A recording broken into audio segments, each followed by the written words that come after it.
automation will affect auditing, taxation, that we know, because most of the jobs are redundant works. ഈ cross verify ചെയ്യുന്ന എല്ലാ redundant works ആണ് that AI will do, അല്ലെങ്കിൽ automation will do. Automation, will that affect consulting? എങ്ങനെ അത് affect ചെയ്യും? എന്തൊക്കെയാണ് changes that may happen in consulting? നമ്മളിപ്പോഴും എപ്പോഴും കേട്ടിട്ടുണ്ടാവും AI is going to replace humans എന്ന്. പക്ഷേ AI is going to replace humans who do recurring jobs. It is not going to replace humans who are applying their analytical skills or who are applying that professional ആയിട്ടുള്ളൊരു ഇത്. അതായത് ഇപ്പോൾ ഈ ഒരു ചെടി അതിപ്പോൾ ഇവിടെ വെക്കണോ അതോ അതിപ്പുറത്ത് വെക്കണോ എന്നുള്ളതിൻ്റെ ഒരു പ്രൊഫഷണൽ ഒരു രീതി ഉണ്ടാവും.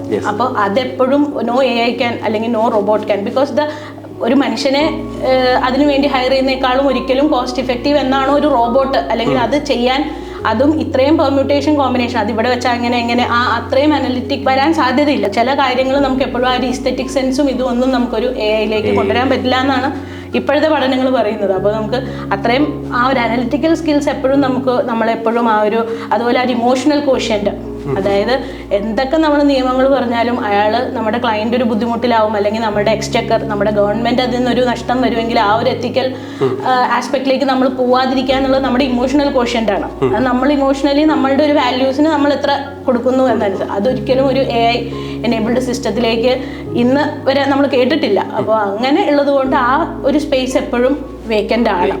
And also auditing, taxation from the chartered accountant, അല്ലെങ്കിൽ ഓഡിറ്റ് ചെയ്യുന്ന ആളുടെ ആംഗിളിൽ നിന്ന് മാത്രമല്ല ക്ലയൻറ്റിൻ്റെ സൈഡിലുള്ള ഓട്ടോമേഷൻസ് നമുക്ക് ചെക്ക് ചെയ്ത് വരാൻ എപ്പോഴും ഒരു ഹ്യൂമൻ വേണ്ടി വരും. ബിക്കോസ് അതെപ്പോഴും അതിൻ്റെ ഒരു റിക്കൺസിലേഷൻ മെത്തേഡ്സോ എന്തെങ്കിലും നമ്മൾ നോക്കിയാലേ നമുക്കത് മനസ്സിലാവുള്ളൂ. ഇപ്പോൾ നമ്മൾ പറയുന്ന പോലെ ഒരു ഷെയർ ട്രേഡിങ്ങിൻ്റെ ഒരാളുടെ ഓഡിറ്റ് ചെയ്യണമെങ്കിൽ it is fully automated by NSE BSE. അതറിയാണ്ട് നമുക്ക് ചെയ്യാൻ പറ്റില്ല. സോ അവിടെ നമ്മൾ കുറച്ച് മാനുവൽ പ്രോസസ്സ് ചെയ്യും. അതിൻ്റെ കുറേ AI ടൂൾസ് നമ്മൾ ഉപയോഗിക്കുമായിരിക്കും, അല്ലെങ്കിൽ നമ്മൾ അതിന് ഓട്ടോമേറ്റ് ചെയ്യേണ്ട കുറേ ടൂളുകൾ, നമ്മൾ ഓഡിറ്റ് ചെയ്യേണ്ട കുറേ ടൂൾ അല്ലെങ്കിൽ സാമ്പിൾസ് ചെയ്യാനൊക്കെ നമ്മൾ ഉപയോഗിക്കുമെങ്കിലും ഒരിക്കലും അതിൻ്റെ ആ ഒരു ചെക്കിങ്ങോ ആ പാർട്ടിലേക്ക് ഇന്ന് വരെ എത്താൻ സാധിക്കും. നമുക്ക് ആ എക്സെപ്ഷൻസ് എടുത്ത the systems will pull out the exceptions from the samples from the population, but ആ എക്സെപ്ഷൻസിൻ്റെ ക്വാളിറ്റിയും എക്സെപ്ഷൻസ് ബിസിനസ്സിൻ്റെ ഗ്രോത്തിനെ, കൺസൾട്ടിങ്ങിൻ്റെ ആസ്പെക്റ്റിൽ പറഞ്ഞാൽ ബിസിനസ്സിൻ്റെ ഗ്രോത്തിനെ എന്ന് പറയും, ഞാൻ മാനേജ്മെൻറ്റ് സൈഡിൽ നിന്ന് പറയും. പക്ഷേ ഒരു ചാർട്ടേഡ് അക്കൗണ്ടൻറ്റ് ഓഡിറ്റർ അതിൻ്റെ സൈഡിൽ നിന്ന് പറയുമ്പോൾ അദ്ദേഹത്തിൻ്റെ ആ സൈൻ ചെയ്യുന്നതിൻ്റെ ലിമിറ്റേഷൻസിനെ എങ്ങനെ ബാധിക്കുന്നു എന്ന് ഞാൻ എക്സെപ്ഷൻസ് പുൾ ഔട്ട് ചെയ്തെടുക്കുമ്പോൾ എൻ്റെ ടൈം കുറേ ലാഭിക്കുകയാണ്.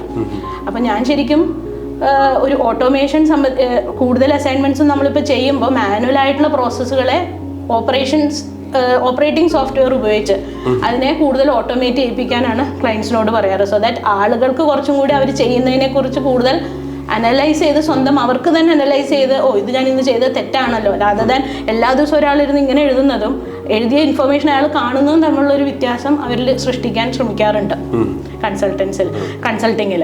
സോ അത് വളരെ ഒരു ചേഞ്ചാണ് ശരിക്കും ക്ലയൻസിൽ കൊണ്ടുവരുന്നത്. അവരെപ്പോഴും അത് ഇഷ്ടപ്പെടുന്നുണ്ട്.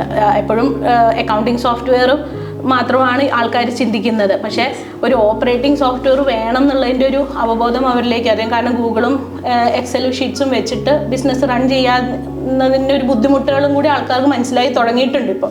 സോ അവിടെയാണ് നമ്മൾ ആ ഒരു ഓട്ടോമേഷനിലും കൂടി കൺസൾട്ടിങ്ങിലൂടെ സപ്പോർട്ട് കൊടുക്കുന്നത്. എങ്ങനെ ഇത് ഡിപ്ലോയ് ചെയ്യണം, ടീമിനെ എങ്ങനെ ട്രെയിൻ ചെയ്യണം, അതുപോലെ വെൻഡറിനോട് എൻ്റെ ആവശ്യങ്ങൾ എന്താണെന്നുള്ളത് വെൻഡർക്ക് മനസ്സിലാവുന്ന രീതിയിൽ എങ്ങനെ പറയണം, ഇതെല്ലാം നമ്മൾ ആ കൺസൾട്ടിങ്ങിൻ്റെ പാർട്ടായിട്ട് അദ്ദേഹത്തിൻ്റെ കൂടെ നടന്നുകൊണ്ട് നമ്മളത് ചെയ്തു കൊടുക്കാറുണ്ട്.